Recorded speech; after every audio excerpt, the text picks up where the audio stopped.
All right, now to our next conversation. From oil, let's move to real estate. You see, Nigeria's economy is quite tough right now with inflation high and the naira quite volatile. And businesses are struggling, but smart investors are quietly making fortunes in one sector, or maybe not. Let's look at what's happening in the real estate sector now. And joining us to unpack all of this, we have Mr. Kunle Jinadu, who is the CEO of Good Tenants, joining me right here in the studio. Great to have you. Very good. Thank you for having me. Quite an interesting name for your company, Good Tenants. Who's a good tenant? At this point, is a good tenant the tenant that takes whatever rent the landlord is dishing out, or just keeps the property nice and tidy? Thank you again for having me, Yeah. Ladi. So let me talk about Good Tenants for a bit. We think first that homes and offices are supposed to be enablers of productivity and happiness. For both tenants and landlords. So a tenant, for example, is paying rent because he wants to have a cover over himself and family, but then he also helps his social status. He wants to be able to get family together, and then even for his career. We've seen people rent apartments where they're able to do 2 jobs because there's power 24 hours, for example. And if you rent in the right place, you meet the right people. So there's a lot of reasons why people make decisions around renting. For the landlord, is thinking about income, obviously. Right. Rent, and then secondly is capital gains. Sadly, a lot of landlords in our part of the world think about rent and forget capital gains. So to answer your question, a good tenant doesn't just pay rent, of course pays a fair rent, but then keeps the property in great shape.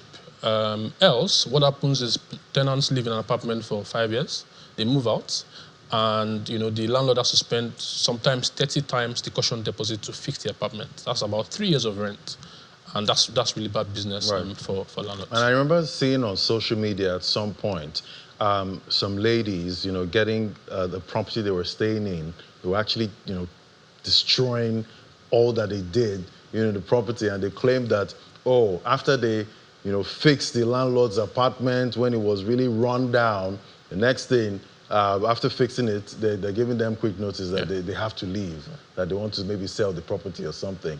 That's crazy. Yes. There's always 2 different stories or 2 different sides to a story.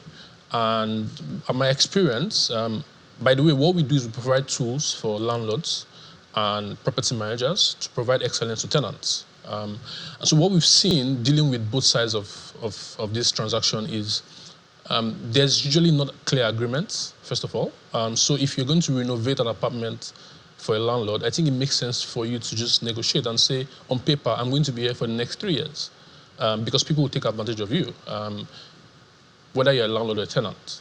So you have to have agreements that cover you. I think one of the ladies said she didn't have an agreement. Yeah, if you don't have an agreement, then does it cover you? But on the other hand, landlords also complain that tenants damage the property when they're moving out. So in the end, you're going to have good and bad people on both sides, and the right thing is for you to protect yourself.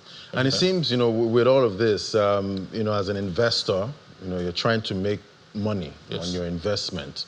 But it seems that rental space, in real estate, it seems it's quite risky, at this point, because you have a landlord that maybe renovates or builds newly. Somebody moves in, everybody's happy, you get your fee, this one gets the rent and all of that. But down the line, then it depends on how the tenant actually uses that property. Yes. You might have to spend so much, to put it back in the market. So what's the way to, help this situation? That's for the investment side of things, to make sure that, that property keeps giving. Very, very important question. And, while we're a technology company, I spent 3 years just really managing properties for people and understanding. We wanted to build technology, but we wanted to understand the real challenges. And initially we said, let's help tenants find apartments because landlords are not, agents are bad, all of that. But then we started to talk to landlords. Agents are another story. We started to talk to landlords and just realized that landlords had a different story entirely. They were losing a lot of money. And every other day I speak to landlords. Sometimes I take time. For example, in December, I spoke to several landlords across the country, just asking them about the experience. And one of them told me, I don't think I'll ever get return on investment in my lifetime. That was really bad, coming from him. But it's because also we avoid doing things the right way. If you're going to rent out an apartment, that's a business.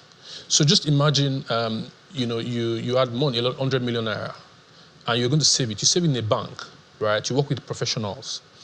If you're renting an apartment and you choose to, make all the money and not pay professionals, then you're going to lose a lot of money. So what happens first is that you rent apartments, you don't do clear agreements, you get a caution deposit, which, in 5 years, inflation kills it. I mean, say it's useless in 5 years, right?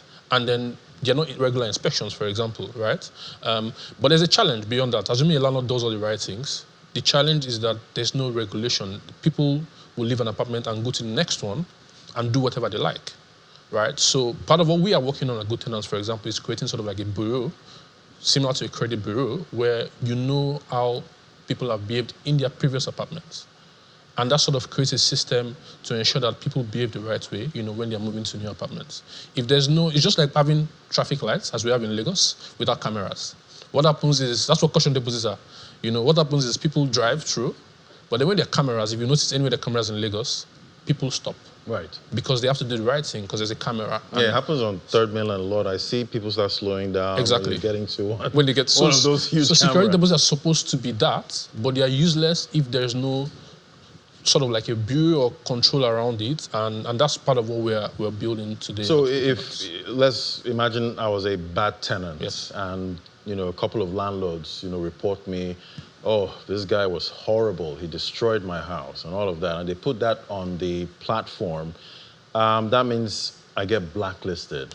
Nobody's going to give me a house. Not necessarily. Oh. You have a right to dispute it, but it doesn't work that way actually. What happens is an independent person does the inspections both ways. So the landlord cannot report you, right? There's an independent analysis of the situation, and then it's put on the system. And then you can dispute it if you want and say, oh, I have, this was... I wasn't that bad of a tenant. It wasn't that bad, for example, yeah. So we are putting things in place, and we're working with a couple of real estate companies to make this public. That would be quite interesting. But going forward, what are you seeing? I know the whole Shortlets scene. That one's been getting a lot of attention. Yes. Is it still hot? Right now, or what's taking the shine in that market? Just before I answer that, I think it's just important again to say that for landlords, your property is a business, so work with professionals. Number one.